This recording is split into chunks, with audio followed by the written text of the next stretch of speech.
Welcome to the live Diving Deeper podcast. We're your hosts, Drewz and the handsome Mandela. Yes, indeed. Yes, indeed. Ready to let it rip, man?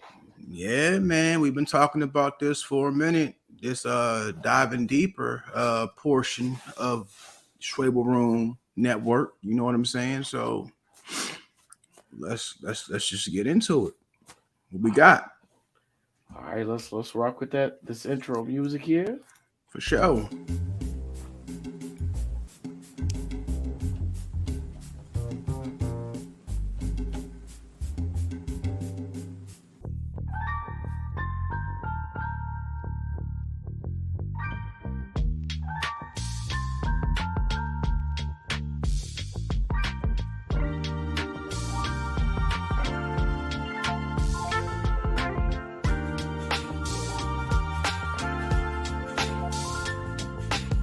All right.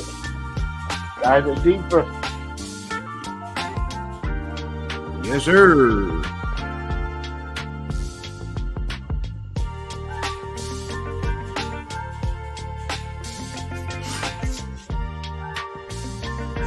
Mm. So what's on the topic for today? What we got going today? All right. Well, shoot, where you want to start, man? We got a couple of things just to get it started. Uh, we talk about our one of our modern day comic icons here, Mr. Chris Rock. Yeah, we can definitely go with that one. Definitely. For sure. There's the recent stand up special that he did with Netflix, Yeah. Selective Outrage. Yeah, it's been a lot of talk on that one, a lot of backlash on that. Yeah. Definitely. And they saying that he's pandering to the white audience, calling him a sellout. There's been a whole lot of negative speak on that. I mean, what's your thoughts on that? Good question. Good question. Well, I don't think it's that cut and dry per se, but I did notice some things that I found to be questionable. Uh, Okay. in comedy, their aim is usually to press the envelope or push it as far as they can take it. So, erring on that side of the creative aspect of comedy, and being that I'm not a professional comedian, uh, what's funny to me may not be funny to some others, and vice versa. But I felt like he took it to a different type of dark place. It Okay. almost sounded like he was sounding off on on his own people, and I didn't like the feeling I came away with, from hearing the word choice he used, the setting up of his jokes, joking about, for example, like, when black people moved into his neighborhood, which is like $1 million neighborhood, he still wanted to move further away, where it was just white people, uh, you know. Um, Hmm. this is just it's typical Chris Rock from my assessment. You know what I mean? And I don't want to stand completely in judgment of him, or where he, judge where he stands without knowing him personally, or even being in circles that are connected to him, to Right. make that assessment. But all I can go off of, you know, is what I was hearing and what I saw. Uh, I mean, I understand he wanted some reciprocity from the slap incident from last year's Oscars, uh, but I feel like the character that he exhibited is is is exemplary, an example of the type of individual, when we were coming up, that would hide behind his bigger cousins or his family connections, or being, connected or tight with somebody who was in authority, so that you really couldn't get any get back. You know, Hmm. um, it felt like they could say anything that they wanted to you, and regardless of what the context or connotation in which they were speaking, you couldn't get any you couldn't get any justice. Um, and, and I don't know the nature of him and Will Smith's relationship prior, but I know that when you start to insult another man's wife, regardless of what she is or isn't, or your opinion is of her, um, the end kind of justifies the means.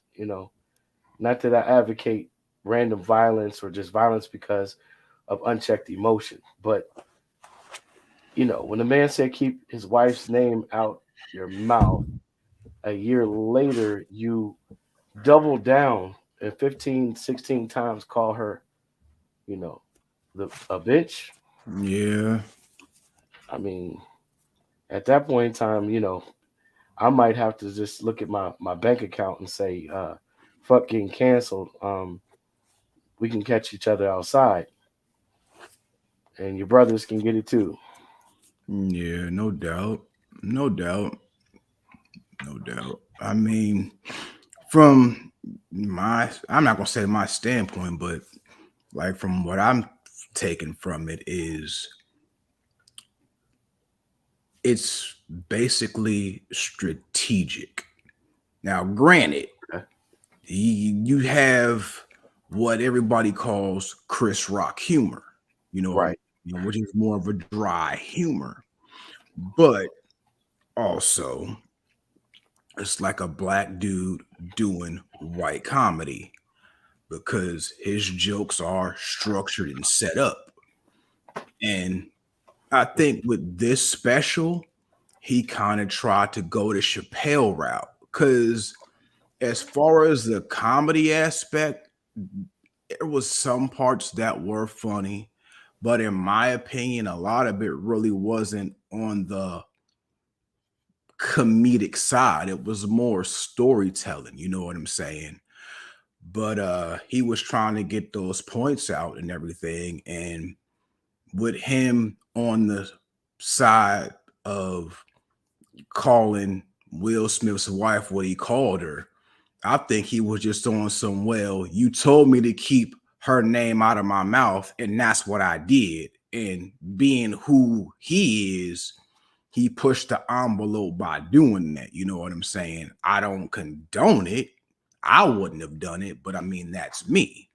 And then from that one video clip that you sent me where he was talking about where they were saying that he was talking about, well, the actual title, which is called Selective Outrage, Yeah. where he was talking about how, well, you can play Michael Jackson music, but you can't play R. Kelly. Bringing Michael Jackson into it to me wasn't even called for. You know what I'm saying? Like, for one, the brother was never found guilty of any of that.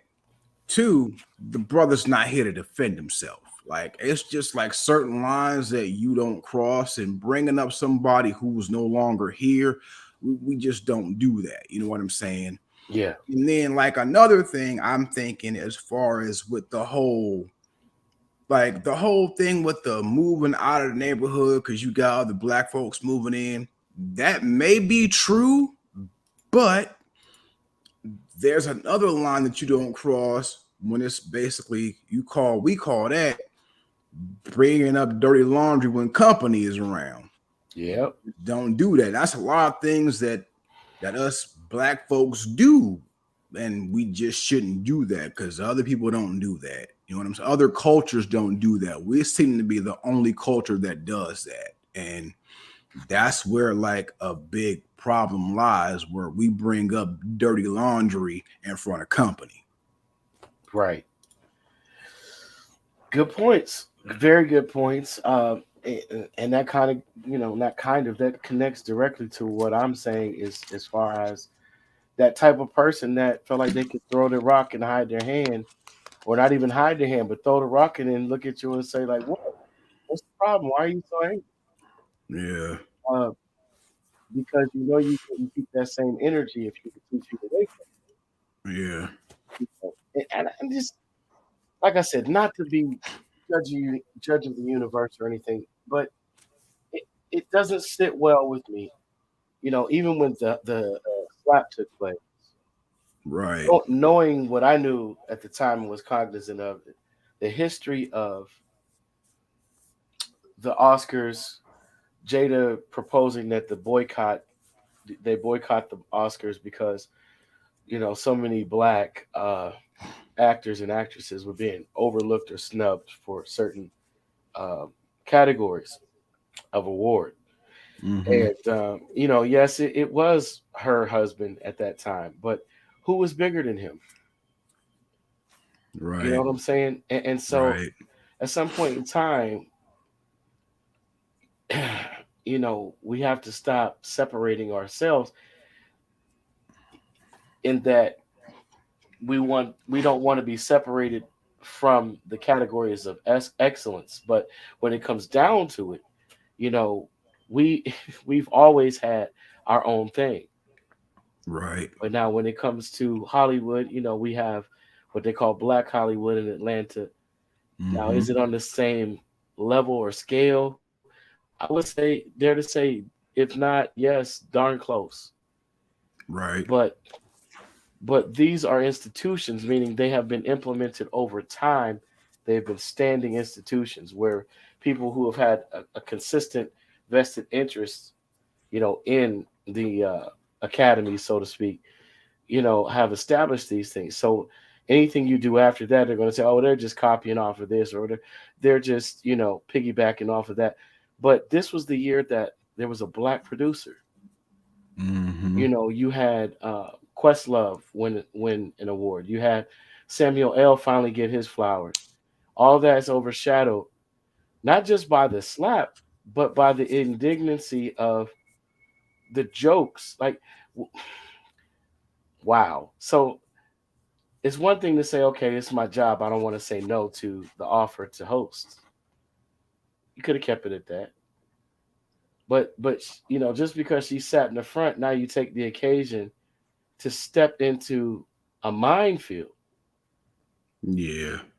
You understand what I'm saying? Because I would imagine that after he said, "Hell no, I'm still taking the job," there was maybe a silence, maybe not words exchanged, but a silence, and the phone wasn't ringing as often between the two men in the situation. You Mm-hmm. know what I'm saying? And the other thing I looked at is you say you rooted for Will Smith, but you turn it into a double-handed compliment and a joke because that's what part of satire and comedy is. But um, looking at it a little bit closer, it's like maybe you were a bit jealous that you didn't have the stage presence or the camera on screen, you know, presence of a Will Smith. And there's just so many things, man, we could unpack with this. You didn't even make an effort to block the slap. The slap came down from Mississippi. It took time to reach New York. You didn't move out the way, Yeah. and then you say, "Damn, y'all, Will Smith just slapped the shit out of me." I mean, all of those things to me speaks, and I think I said this in the beginning when we first talked about this a year ago on the other podcast, that there's something that speaks to the nature of that man. You've had all these years to eat right, lift weights, whatever you had to do to put on some type of, not that he has to. I'm just saying he can be slim and keep his build and be a man. It's just, but to say that he picked you because you were smaller, I don't think so. I don't think that's the kind of man that Will Smith is, regardless of some of the other things that we may or may not know about his private life and his wife's private life. Those things notwithstanding, that man played Ali, and he didn't just play Ali, like he put on masks to look like Ali and to move like Ali and to learn the techniques Ali had to practice and study. I'm not saying that he would have got in there with another heavyweight that's a professional fighting for years and what I'm saying, did damage. I'm just saying. But he did though. See, that's another thing. Like Oh, okay. See, now and the you're something. see in the on the last episode of the other podcast, I had asked, I'm like, hey, did y'all read his autobiography? And it was like, nah. I'm like, well, if you read his autobiography, you would have kind of understood why that slap happened. I'm like, I don't condone it, but I understand why he did it. And Yeah. there's a lot of stuff that happened in this man's life, like from a kid to what he's going through right now, that kind of explains why that slap happened. You know what I'm saying? Again, Oh I yeah. don't Yeah. think it should have went down, or if it went down, it should have went down when it went down. Because to me, that's the same thing of airing out dirty laundry in front of company, but there was a reason for it. And I mean, if you would have read if you read his autobiography, Will Smith's autobiography, it kind of explains it. Like it pretty much goes in depth as Mm. to why it happened. Like he goes in depth, like from a childhood on From his to what his mother and father went through and what he watched. that, Yeah. and then to his marriage and stuff, what he went through, what he went through and all that stuff. Yeah, it kind of explains it. And yeah, but I think that's what Chris kind of took the occasion and opportunity to go in on. And the thing is, when you are a public figure like that, uh, you put aspects of yourself in the limelight along with, the public persona. You share a certain vulnerability, Mm-hmm. and um, it can come back and bite you in the butt later. And I Definitely, think this is definitely. definitely one of those situations for Will. But to show his contriteness and to continually reach out to apologize, and no one's saying he has to ever accept his apology. He has Right, every right to say, no, I don't accept that. It should have never happened. I can't view you the same. But for him to have reached out so many times, allegedly, to mm-hmm. mend that fence, to have at least a dialogue. Hell, even like I said earlier, catch me outside, man. You know what I'm saying? We can catch another fade. Let's see what you got. You know what I mean? I'll let you throw the first five. I got you by however many pounds. Let's see what you got. And if you can't knock me down by the fourth or fifth one, I mean, I'm swinging back. You know what I'm saying? But either way, it's certain stuff you just don't do, man. And he's always been that guy. It's not just the Will situation. He's had selective outrage himself. And do you ever see the documentary he did, Good Hair, Yep, several years ago? What did you yep. think? What did you think of that? What do you think that came from? I just because I want to hear another I mean, perspective it before was. I I get mean, mine. I saw it when it first came out, and to be honest with you, I was in a whole different place at that time. So it was like I really didn't go deep into it. You know what I'm saying? I was like, Sure, oh, okay, that's wild. You know what I'm saying? I didn't go into a place. If I watch it now, I probably have a total different. It would definitely hit different if I watch it now. gotcha. For me, what it hit on was, how we came up in the hip hop culture. Right, You and me right. definitely we could say for sure heavy in the hip hop culture. Mm-hmm. We were into the music, we were recording, we were dancing and dance troops and groups. What I'm saying, dressing, not just dressing the part, but living the culture. And Right, and one aspect of that culture was that we talked in a certain code.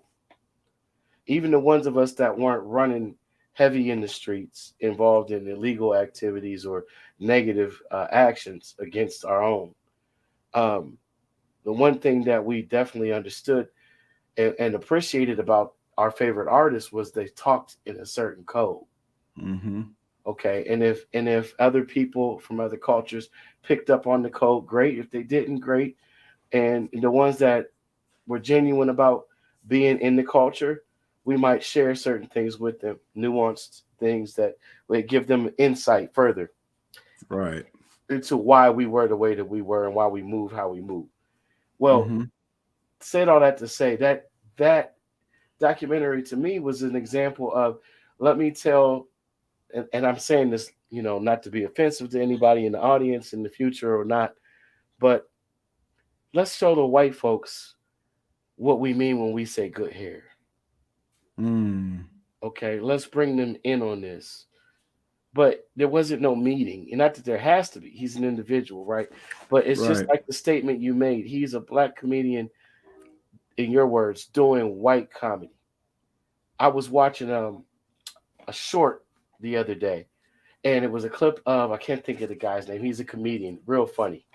Um, and he had this younger Mexican American comedian on, and he asked him about George Lopez, and he said, "You would assume that that's my idol," but he said, "I didn't grow up watching George Lopez. I don't know anything about George Lopez, other than that he's a Mexican comedian." And so the other comedian explained to him. He said, "Here's what's deep." He said it took him being a Mexican comedian in order for you to become a comedian that's Mexican. Mm. When does that That's ever deep. happen for us? Right. And who decides when it's happened? Right. When I saw that short, man, it hit me in a way I was like, wow, like that's true and it's heavy at the same time. Mm-hmm. And so if anybody's reached that status, it would be Dave Chappelle. Prior to him, if it was anybody that reached that status, it would have been Eddie Murphy. And prior Right. to him, if it had been anybody that reached that status, it would have been what? Cosby, Dick Gregory, Mm-hmm. right? Yeah. But the consistency of Cosby and Gregory and Murphy, the style of delivering the joke and the what's the word, um, context in which their jokes were received was totally different. Even with the use of the N word, referring to us as a collective people, colloquially, generically, it hit different. Right. The way that his stuff hit on this last one for me, I'm not easily offended, but I definitely took a difference in his approach. Oh, there was definitely a different tone in this special in comparison to some of his other specials. And I'm talking about even when you go back to Bring the Pain and Bigger and Blacker, you know what I'm saying? There was definitely a much different tone in this special in comparison to those other specials. And the wild part is his comedy structure really hasn't changed from those. You know what Right. I'm saying? Correct. And like when I say, and let me amplify or not amplify, but let me explain what I mean when I say like doing white comedy. If you go, I didn't really realize that there was like a difference until 2000, 2001. If you go back and watch the Kings of Comedy DVD, Yeah. Steve Harvey will explain to you exactly the difference between white comedy and black comedy. And like white comedy, the jokes are structured in a certain way. Yeah. You have a story, another a setup, a story, and a punchline. You know what I'm saying? Yeah. Whereas black comedy, you just going in, bam, bam, bam, like one hitters, punchline, punchline, punchline. You know what I'm saying? Right. And hit Chris Rock stuff is basically the whole like, you know what I'm saying, setup, story, punchline type thing. So that's basically what the difference between white comedy and black comedy is. And that's how he does it. And then we're saying, like, well, like Kevin Hart's a black comedian. I'm like, they were like, well, how do you figure that that is? He's like, well, he's a black comedian who's reached that critically acclaimed status. Okay, cool. But back to what I was saying, like, there was a much different tone with what he was speaking on in this comedy special than what he has been speaking. Like, there was an agenda with this. And when I said before that this was strategic, again, that slap happened about a year ago. Yeah. Now, I mean, I guarantee the comedian has to do, he has to like gather up material. And it might take a little bit of time to gather up material. And you got to go to like different spots to test the jokes out and things of that nature and stuff. But for you to get the Netflix special, to get your bag and everything, and drop this exactly 1 week before the Oscars the next year drops, is that not strategic, bruh? Absolutely. I mean, and then the jokes, even though we say he kept the same formula, right? His approach, his subject matter. Even the joke where he talks about preferring a trans woman to a woman when it comes to sports. And that joke didn't really get all that many laughs, but there was definitely a push. It was like a far reach. He was trying to reach without poking the bear on that one.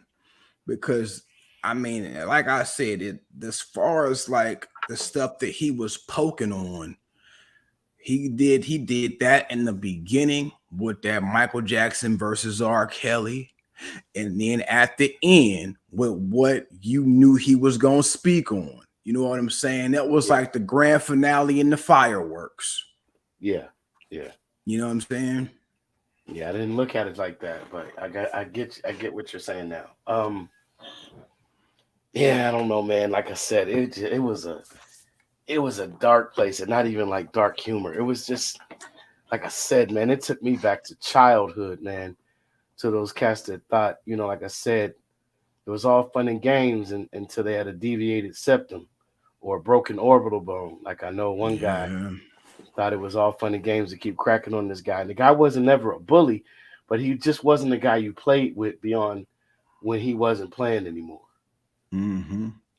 And yeah, man, it's just all bad from there because Mm-hmm. people have limits, and it's not right, like I said, to say right or wrong, or that I advocate or support, like I said, emotional violence. It's just you don't know what a person's reaction is going to be, and if you kind of have an indicator and you still want to gaslight on that level, you got to be prepared for what's coming. Um, Yeah, you know, but yeah, man, definitely. yeah, good talk on Indeed. that. Nah. But Indeed, indeed.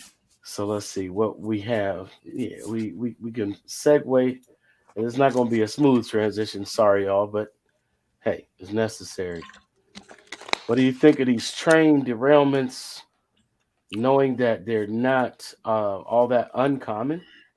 So from one dark cloud to another. Mm-hmm. There's the segue. Mm-hmm. Yeah. Yeah. Indeed. Um, yeah, I mean, you gotta figure first, the one that was close to home for both of us. You know what I'm saying? I mean, that one, Yeah. that was wild, you know what I mean? Yeah. Because I Palestine. don't, yeah, that one, I'm hearing that from what I've been seeing, like they were saying that like everything that was involved in that was not well involving it as far as like the stuff that the train was carrying and all that was on some like hydrochloric acid type stuff. Like I don't know how true that was, but that's just what I was seeing. And I mean, if that's what the case is, that ain't good. Ooh. So, yeah. Let's see here. I'm trying to share my screen. Okay, it's not gonna let me do that without doing that first. All right, never mind. So I was gonna show this article, the EPA, um, and their list of, let me see if I can at least see do this.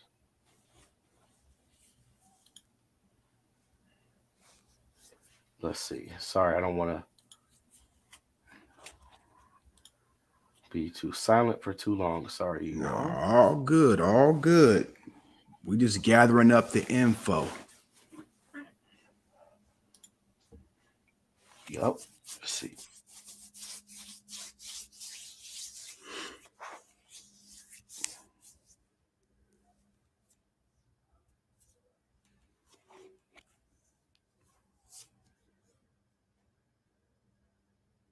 Okay. Water sampling data, East Palestine, Ohio, train derailment. This is from the EPA, United States Environmental Protection Agency website. U.S. EPA collected surface water samples for analysis of including volatile organic compounds, or VOCs, butyl arsenalates, and ethylene glycol monobutyl ether. U.S. EPA continues to support water sampling efforts collected by Ohio EPA and Norfolk Southern.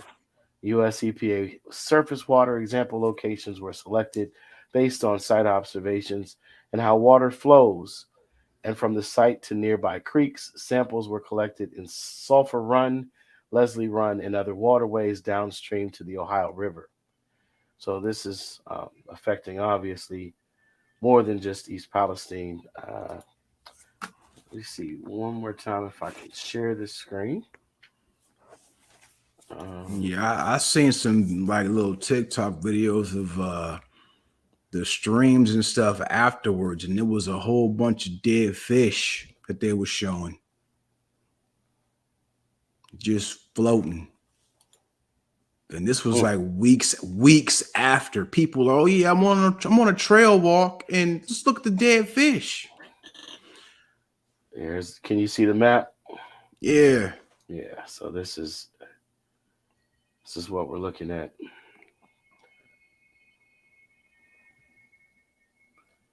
Wow. So we're looking at there's Youngstown, Struthers, Boardman, East Palestine, southeast of Youngstown there. Yeah, not far from Beaver Falls, Pennsylvania. right. So we got some major areas there affected with these waterways. East Mm-hmm. Liverpool, Calcutta.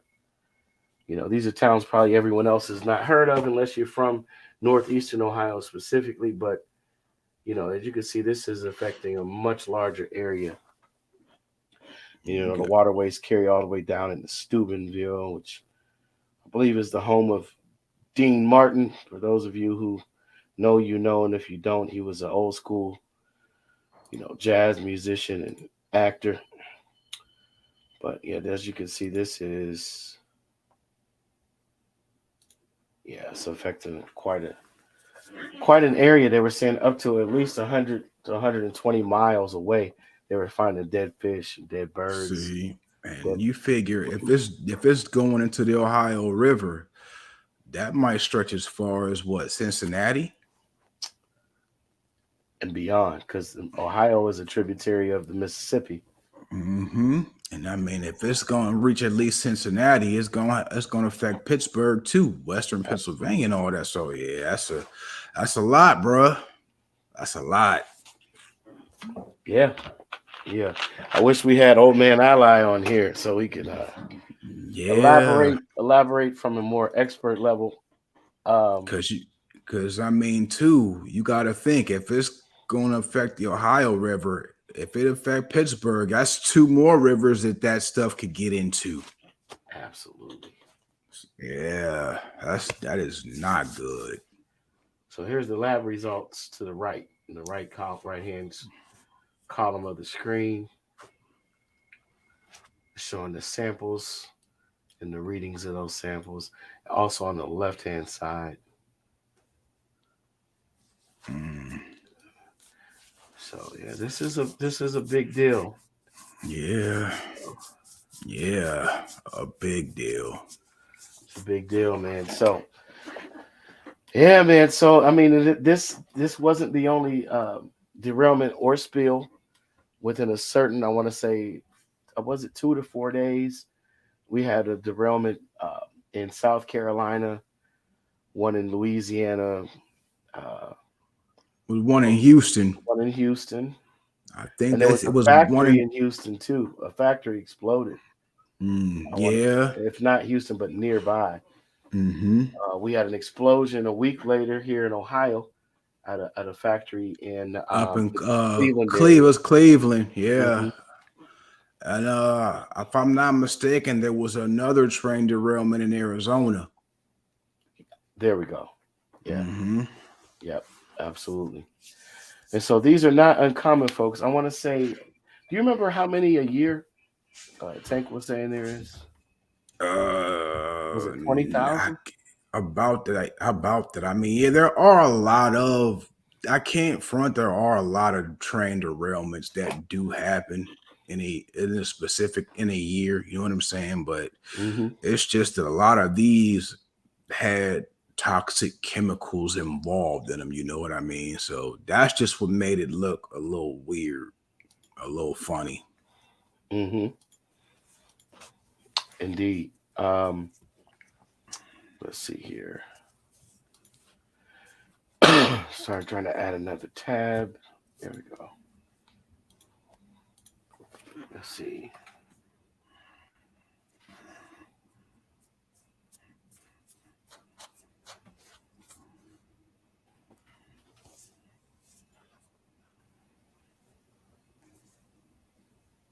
Mm.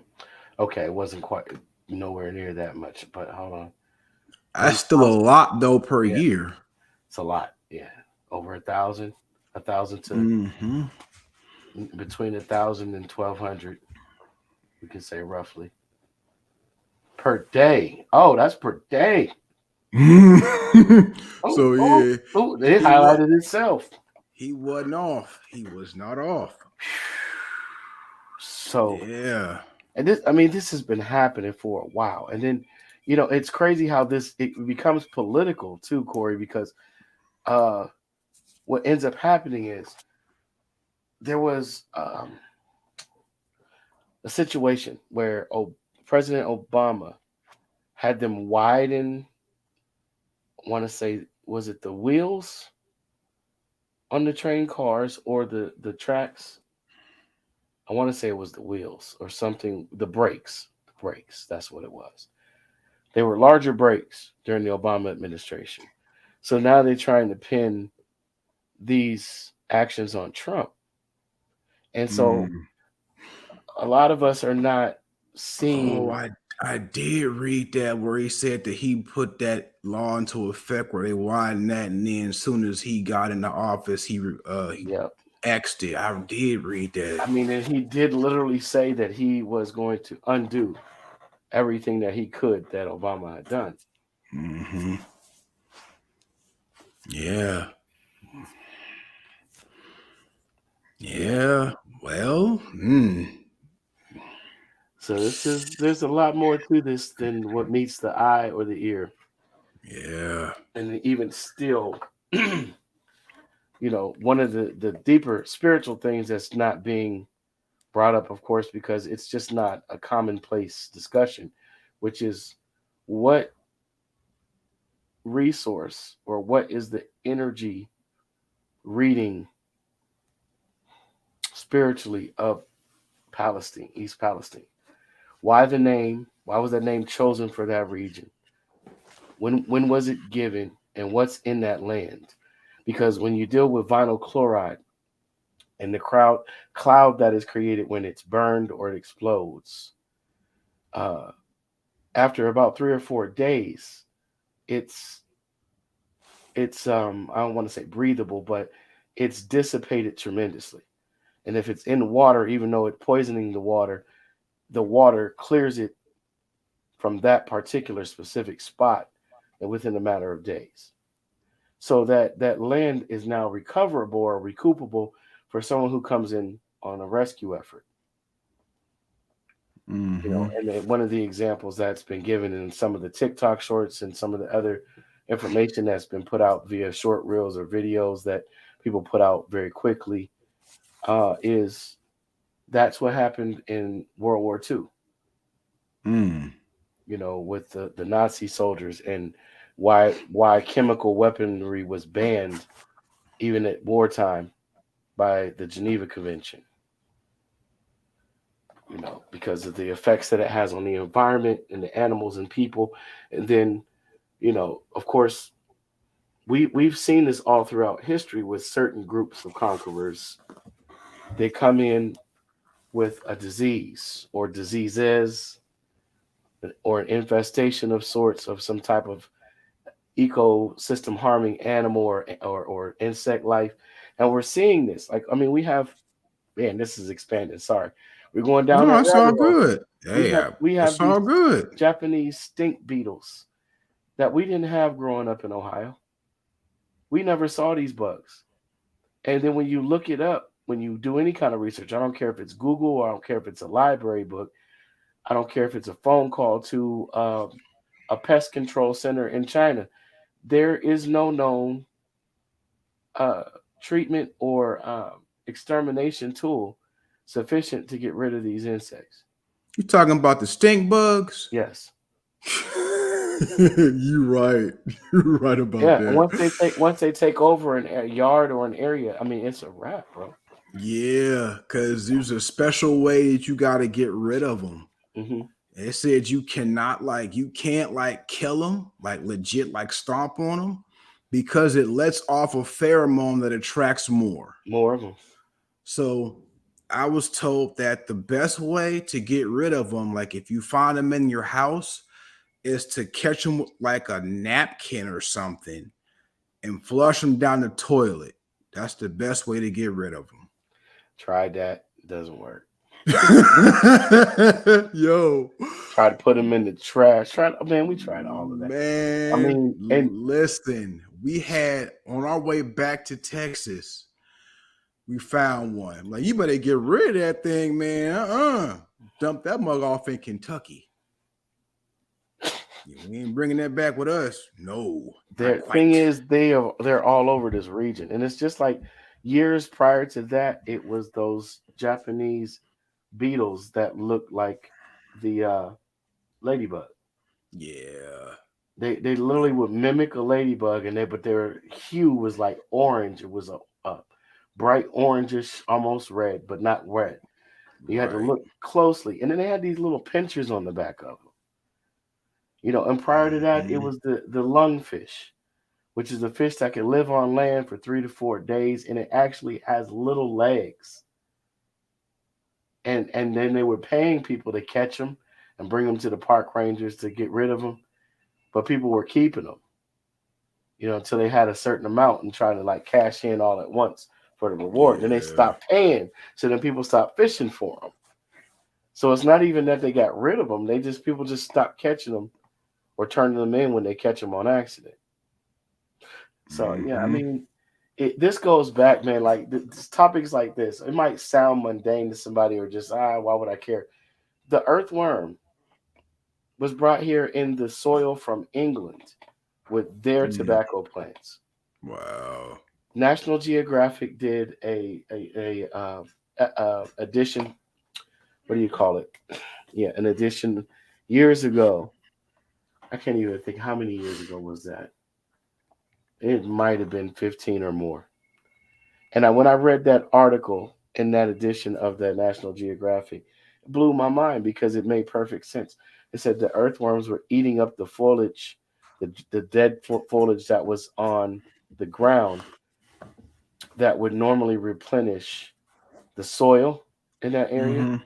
So once they were introduced to our ecosystem, they damaged and evolved that part of our ecosystem permanently. And they infiltrated the soil not just in Virginia, where they were initially dropped off or planted, but throughout the entire North American continent. That's crazy. Yeah, That is crazy. and we don't give a second thought to anything like that, or we're not even aware. And when we become aware, we don't even know what to do with the information. But it's bringing those type of things, like even state to state, certain plants you cannot transport from one state to another. And I used to think that was ridiculously restrictive until I found out how many new hybrid species of spider exist in Ohio and in the state of Michigan just from people traveling back and forth between those two states. Word? Yeah, Wow. because you want to take your bush from your house, your land in Ohio, and you bought some property in Michigan. Now you want to move there. You want to take the plant your mom, your aunt, whoever bought for you. Mm-hmm. But now you're transporting a whole nother type of parasite or insect, and they get with the other parasites or insects in that region or in that territory, and they create new species that can't be dealt with. No, it Or, makes sense. It makes sense. I mean, especially after watching all those to catch a smuggler shows that I be watching well, on yeah. how like certain foods can't be brought from one country into the United States because of like parasites and all that stuff. Yeah, it makes sense now. I get it. Oh yeah. I get it. Oh yeah. Makes a lot of sense. Yeah. It gets deep, man. But we know our environment, the planet, has taken so many hits, and so many of those hits that it's taken, even the corporations that have produced these chemicals and transported these chemicals had accidents, and sometimes not so much an accident, but more so improper disposal. Okay, that it they do not even know the measure of the effect that it's going to have on human DNA, animal DNA, plant life. They have no clue. Hmm. And I ask myself sometimes, how do you come up with a substance that you're not able to predict its effects future wise on the environment? And how many of these substances, chemicals are we in use of every day? Like every day I see some kind of warning about the laundry detergents and the fabric softeners, but they're still on the shelves. Yeah. And with the economy as bad as it is, who's honestly going to shut down any of these Yeah. companies?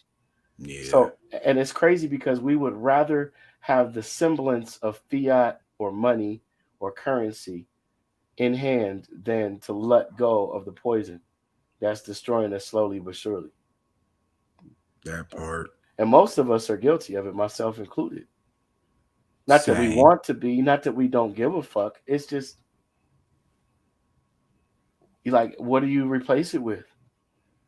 Oh, Hmm. there's natural things, and there's people that I know that go through those extra efforts, and I respect them for that, But Right. that education, that knowledge set, that skill set, it needs to be made more accessible. Yeah.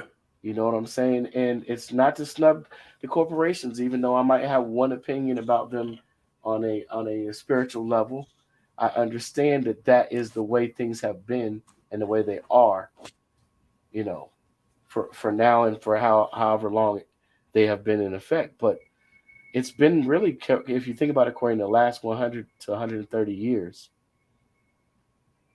that this structure has been in place and this corporate interest has been vested to the degree that it is. That's not a very long time Not at all. Not at all. to be able to It, do that much damage in that small amount of time. no, it hasn't. But you also got to think of what you just said. They would rather have that money than to get rid of that product. And when you figure out that product is going to make you more money, you're going to continue to make that product, even at the hands of risking and damaging lives and the environment. The thing is, they probably knew that this was going to happen way beforehand and already had the warning signs printed. I.e., the metaverse, i.e., virtual reality, i.e., artificial intelligence, Skynet. I mean, the whole list goes on. And I showed a group of friends a couple of years ago that these things already exist. The things that we've seen in movies, Mm-hmm. we've they already exist. If you Google it right now, it'll show you it's in China. Mm-hmm. When you see the level that the technocrats have taken the sciences and the technologies that they have been uh, learning experimenting with trial and error with for so long, just how far in some ways they've come, yet without any answers to certain other things. And then the things that we've come up with the answers for, like the brother that came up with the cures for, like, I want to say 3 or 4 different kinds of cancer, they put that stuff right on the shelf. Yep. The Obama administration signed off on it, like, yes, thank you for presenting us with that. It's documented. Boom. Now put this away. But now it's big pharma and insurance, and they work. They've been working hand in hand. The one of the most booming businesses now is urgent cares and medical centers. The urgent care. They put up urgent cares any and everywhere. You see a old fast food restaurant, Yes, urgent care. an old bank, an old Urgent shopping care. mall becomes an urgent care emergency room center, and now a hospital in my town. Dude, I've seen urgent cares for pets. Oh yeah, Real talk. oh yeah. And you know what? And I respect animals, and I like and love animals of all sorts. I've never been a well, I shouldn't say never. I haven't been a pet owner since I was a boy.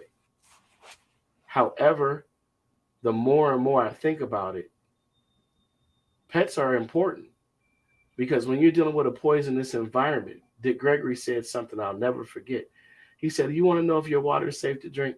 He said, "Run it from the tap, put it in And a see if your bowl, animal drink it. set that bowl of water out for a couple hours." He said, "If that dog or cat don't touch that water," he said, "don't you drink that water." Mm-hmm. Right? Mm-hmm. There's certain animals that can smell certain specific diseases. Mm-hmm. There's dogs that can smell cancer in you, and they'll just keep coming, laying their head on you, like almost mourning, like, if you don't do something to get some help, I already know what's about to happen to you. Mm-hmm. And the dog is letting you know, cat is Yeah. letting you know. Um, but yeah, man, that you're right. They have veterinary clinics and emergency veterinary uh, care popping up, and you have urgent cares, emergency rooms, clinics popping up everywhere. You have plasma banks now popping up everywhere. um, and I noticed 4 or 5 years ago here, I said, check that out. She's all good jobs. I said, oh no, bad, sick people. Yeah. And she said, I said, ah, Mm-hmm. it Right. depends on where you stand, right? So if you can Mm-hmm. stay healthy and get a job there, or get the training to get certain other higher jobs if you're already in that field, it is great for you on that end. Right. But what we saw just 2 years ago was doctors who were already in the making money process, a part of their career. They already went through the residencies, they already paid off the student loans. Now they're in the straight profit. They done moved into the big dream family house and set up the vacation months in advance, and they got all that working like clockwork. And some of them said, I'm not coming back in this place another goddamn time. Right. Mm-hmm.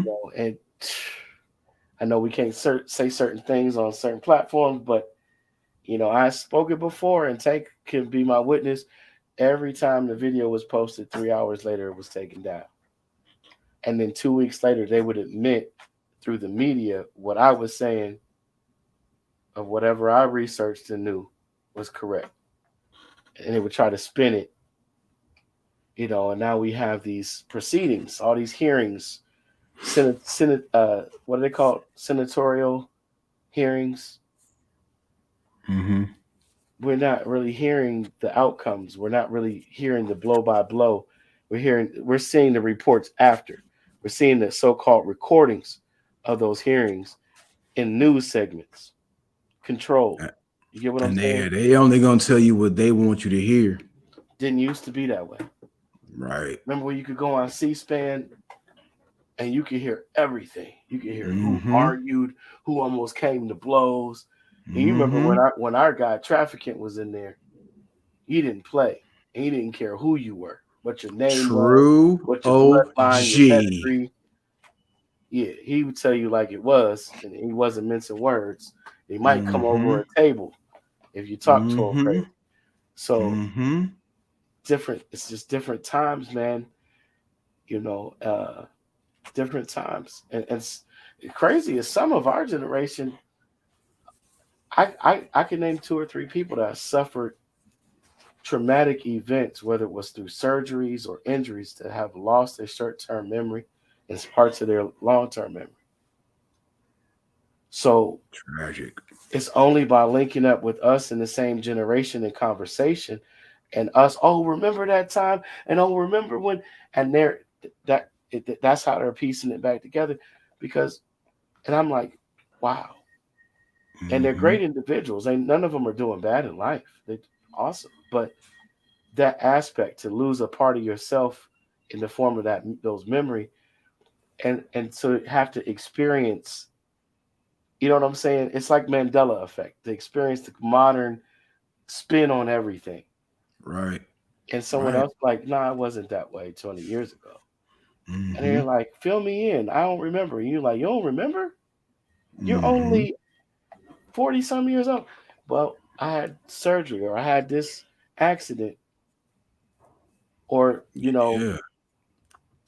went through this illness, and then all of a sudden I was having trouble remembering things, and my heart started hurting.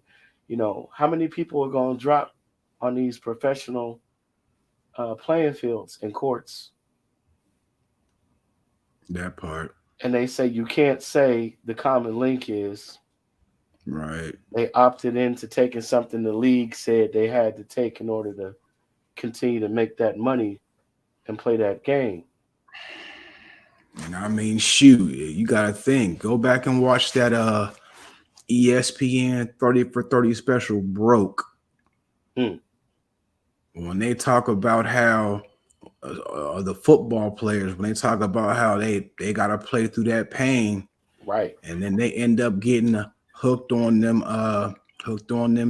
that stuff. Hmm. Oh Yeah. yeah. And it's amazing. Like a lot of this stuff they'll say is new, but when you look back just 80 to 100 years ago, there was a different version of it. It was the same Yeah, stuff. they just remixed and renamed it. Hmm. And now it's legal as long as they say that you need to take it. Hmm. Yeah. Yeah, yeah, They man. might have changed a couple things they might have not changed, but rearranged a couple things in the recipe. Right. That's about it. Absolutely. Yeah, man. So yeah, we've covered a little ground here, but yeah, I'm glad you all, whoever joins us, like, share, subscribe. Please. Please For support our sure. NFT marketplace. The Sweb3 token. Sweb3 token is available. You can invest in our crypto, spend in our marketplace, and you can make money by spending the money that the cryptocurrency that we have Indeed. available. We have NFTs available at what is it? The HTTPS. The Swable. It's the SwableRoom.com basically. Yeah. Um, Absolutely, man. 3 p.m. D podcast Tuesday nights, 9:30 Eastern Standard Time p.m. Uh, but that'd We be got what? some we got some new merch coming too. Be Oh on yeah, the lookout for that. absolutely, In pro- absolutely, in progress as we speak. indeed, indeed, Yeah, man. We doing some things over here. Show. absolutely. What else we got? Anything else you want to promote? I mean, again, you can see what we got on our social media. Schwable Room. Absolutely, absolutely. We're constantly posting, trying to get the word out, and trying to share a little bit of the light and the love that we bring you. Yeah, and Um, definitely, most Absolutely. definitely. We got deeper dives to even come up soon here, even more to come soon. So tune in, y'all. Be ready. Like, share, and Yeah, subscribe. Like, share, and subscribe. Thank you for your definitely. support. Man, much love to all our subs that we got out there right now. We Yes. appreciate y'all. Thank you guys. Definitely, Thanks definitely. for rocking with us in the rough times and helping us grow. We appreciate your input, absolutely your viewership, your time, the love, the energy. No doubt. For sure. Any shout This is outs? shout out to the rest of the team out there right now. Indeed. Team For Flavor sure. Room. Big Shout Ob. out to the rest of the team. Eddie P, Yeah. Tank, for Tank. sure. Kiki. Deep Yeah, Throat Conversations. Support their can't for, podcast. can't forget them. Shout out to my man Tony Moroli and Keenan Thompson on the You Already Know podcast. Check them out too. They got some Oh yeah. fire. For sure. Oh yeah, Keenan, that's my guy, man. I For like that sure. guy. Yeah, man. Shout out to everybody. Shout out to what's it, Tev Money. Mm-hmm. Got a hot song, Youngstown, My Town, Y Town. Yeah, man. Yeah. So Yeah, man, for sure. shout out everybody. Love to the family, and we'll catch up with you next week. Indeed. Same Yes, bat place, sir. same bat time. For sure.